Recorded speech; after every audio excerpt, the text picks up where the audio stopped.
Devocional 29 de agosto, Mateo 12, 31-32, soy perdonado. La blasfemia contra el Espíritu Santo consiste en atribuir voluntariamente al enemigo el poder ejercido por el Espíritu Santo.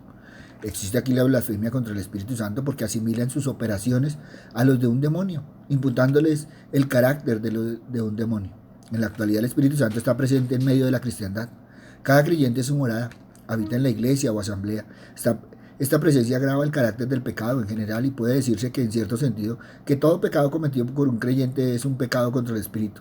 Pero este no es, por cierto, el sentido de lo que nos ocupa y de lo cual el Señor denomina la blasfemia contra el Espíritu. La vida del creyente es el campo cerrado de una lucha entre la carne, nuestra vieja naturaleza y el Espíritu. Cuando el creyente peca en pensamiento, palabra u obra, el Espíritu Santo queda constrictado. En nuestra alma no se deja sentir entonces su acción gozosa, pues la conciencia es redargüida.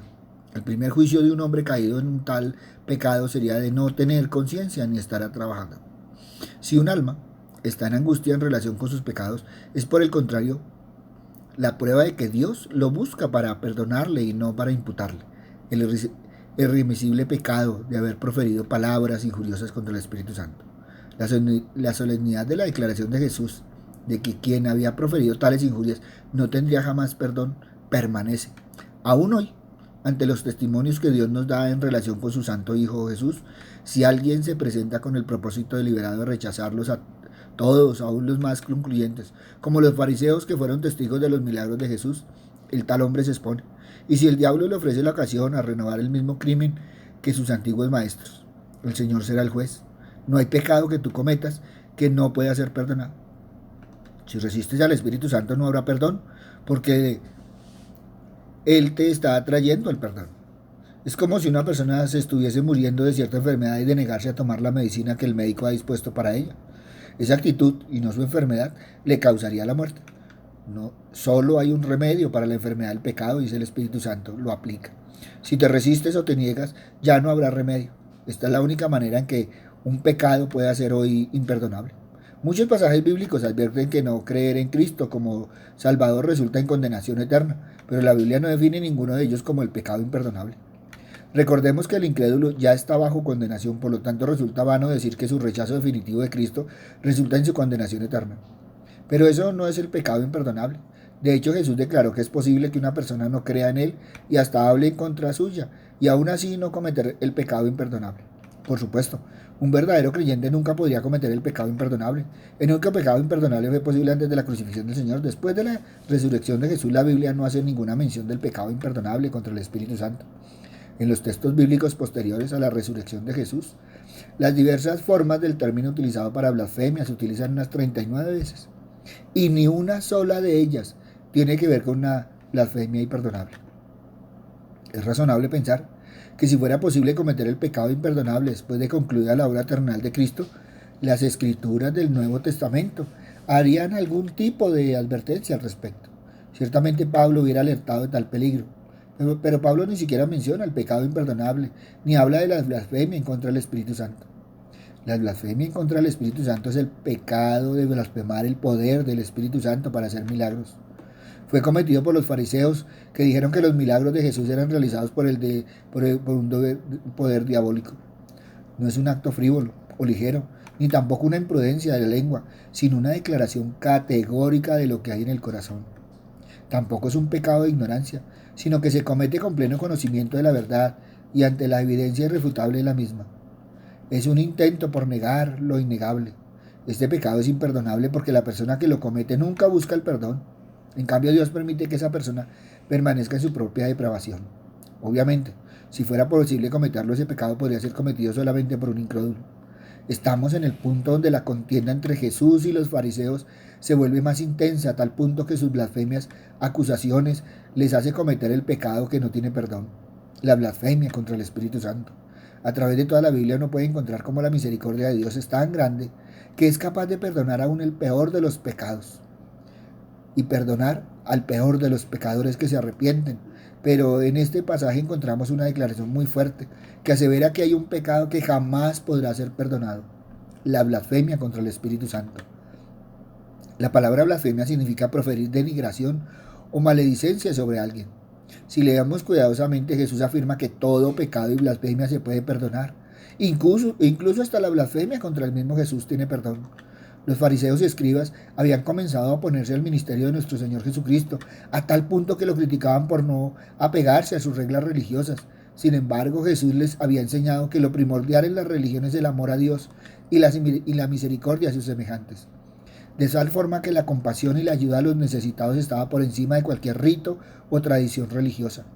No obstante, esto no era suficiente para estos religiosos, los cuales se llenaron más de ira por los milagros de sanidad que realizaba nuestro Señor en los días de reposo, lo cual despertó en ellos odio, que se expresó en deseos de homicidio y difamación.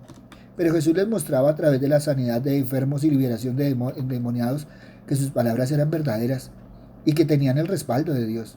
Pero en lugar de creer en las señales milagrosas de Jesús, decidieron atribuir a Satanás las obras que hacía, y ese se convirtió en el pecado imperdonable, ya que no blasfemaron por ignorancia, sino con pleno conocimiento. Blasfemar por ignorancia no es pecado, pero blasfemar con pleno conocimiento, eso es imperdonable. Estos hombres habían visto la mayor obra de autoridad y señal que Jesús podía hacer en frente de ellos: el echar fuera un demonio. ¿Qué obra señal podría pedir alguien? Habían escuchado la doctrina de Cristo y presenciado cómo el Espíritu de Dios los respaldaba al momento de sanar a los enfermos. Les había explicado cómo la ley y los profetas se cumplían en su vida. Habían escuchado el testimonio de Juan el Bautista y aún así no creyeron. Endurecieron sus corazones y cuando se vieron sin más palabras para desacreditar a Jesús, se atrevieron a atribuirle a Satanás la obra milagrosa del Espíritu Santo. Eso verdaderamente resulta en una blasfemia que no tiene perdón. Si lo comprendemos bien, el pecado radica en hacer las cosas con pleno conocimiento que está mal, desafiando a Dios y negándose a humillarse delante de Cristo. Aquellos hombres decidieron endurecer su corazón y decir que Jesús hacía esos milagros por obra diabólica. Eso fue intolerable y los condenó al infierno. Por tanto, debemos pedirle a Dios para no endurecer nuestro corazón a tal punto que rechacemos el mensaje de verdad, despreciemos al Espíritu Santo o incluso llegar a ser como estos fariseos que por defender sus tradiciones religiosas se convirtieron en enemigos de la verdad y blasfemaron contra el Espíritu de Dios. Que Dios nos dé discernimiento para no apartarnos de la verdadera fe y para ello consideremos las palabras de Jesús: o hacer el árbol bueno y su fruto bueno, o hacer el árbol malo y su fruto malo, porque por el fruto se conoce el árbol. La clave para no caer en este pecado está en evaluar las obras si son buenas y están en armonía con el Evangelio. Podemos estar seguros de que Dios está detrás de toda obra, pero si sus obras son malas, ya que están en desacuerdo con los principios bíblicos, podemos estar seguros que aunque haya manifestación sobrenatural, eso no significa que Dios está involucrado en eso. Es imposible que el buen árbol dé malos frutos. El buen árbol siempre dará un buen fruto y el árbol malo siempre dará un mal fruto. Así los falsos profetas y falsos cristos podrán hacer muchas obras sobrenaturales, pero basta ver sus obras y doctrinas para ver que están en contra de los principios bíblicos. Esto será una forma de discernir entre la obra de Dios y el engaño del diablo. Ante esto evalúa hoy: ¿soy perdonado? Papito Dios, gracias, Señor Padre misericordioso, porque no solo nos hablas de los fariseos, Señor, pero aunque muchas veces nosotros en nuestro caminar hemos sido fariseos, Padre amado, y nos habla también, Padre misericordioso, de que todo es perdonado, Padre Santo. Una y otra vez, Señor, tu misericordia ha provisto, Señor Padre misericordioso, para nuestro caminar, Padre Santo. Papito Dios, pero también nos habla de esos falsos cristos, falsos profetas, Señor Padre misericordioso, que aunque dicen que hacen todo en nombre de Dios, no viven, Señor, tu palabra. Por eso, Padre amado, nos ponemos en tus manos, Padre misericordioso, para que no endurezcamos el corazón, Señor, y para que no nos apartemos de la verdad. Ponemos a todos y cada uno de los que han endurecido su corazón, Señor Padre misericordioso, para que comprendan, Señor Padre amado, tu palabra, tu amor y tu gracia. Gracias, Padre bueno. En el nombre de Cristo Jesús, para gloria y alabanza tuya. Amén y amén. Buenos días para todos. Les habló el pastor Walter Bernal de la Iglesia Su Gloria en mi Bogotá. Un abrazo, muchas bendiciones y evalúa hoy: ¿soy perdonado? Si esta palabra tocó tu corazón, compártela. Muchos necesitan evaluarse hoy si son perdonados. Si necesitas palabra, ve a nuestro Twitter, @bernalpastor, o ve a nuestro Face, a nuestro Instagram, o a nuestro canal en YouTube, Su Gloria en mi Bogotá. En ellos encontrarás palabra del Señor. Buen día.